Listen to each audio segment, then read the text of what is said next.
નમસ્કાર મિત્રો, તત્કાલ ન્યૂઝમાં આપનું હાર્દિક સ્વાગત છે। હિમાચલના શિમલામાં ભૂસ્ખલન, 4ના મોત। હરિયાણામાં 50 એકરમાં ઊભો પાક પાણીમાં ડૂબ્યો। ઉત્તરાખંડમાં ચારધામ યાત્રા 5 સપ્ટેમ્બર સુધી રોકવામાં આવી। દેશના મોટાભાગના ભાગોમાં ચોમાસાનો વરસાદ તીવ્ર બન્યો છે। શુક્રવારે પંજાબ, હિમાચલ પ્રદેશ અને ઉત્તરાખંડમાં ભારે વરસાદનું રેડ એલર્ટ જાહેર કરવામાં આવ્યું છે। હિમાચલ પ્રદેશમાં રવિવારથી ભારે વરસાદ પડી રહ્યો છે। શિમલાના કોટખાઈ, જુબ્બલ અને જુગામાં મોડી રાત્રે ભૂસ્ખલનમાં 4 લોકોના મોત થયા છે।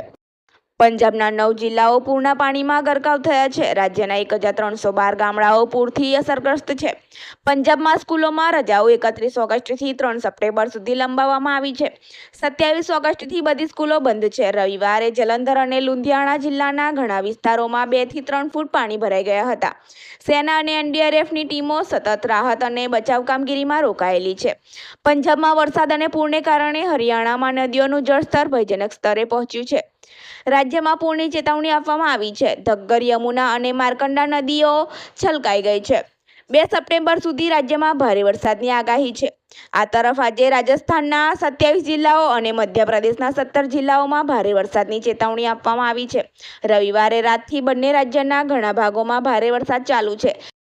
2 અને 3 સપ્ટેમ્બરના રોજ મધ્યપ્રદેશમાં પણ ભારે વરસાદની ચેતવણી આપવામાં આવી છે।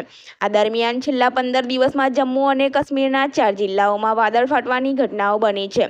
આવા તત્કાલ ન્યૂઝને જોવા અને સાંભળવા અમારી ન્યૂઝ ચેનલને લાઇક, સબસ્ક્રાઇબ, શેર કરો। ધન્યવાદ।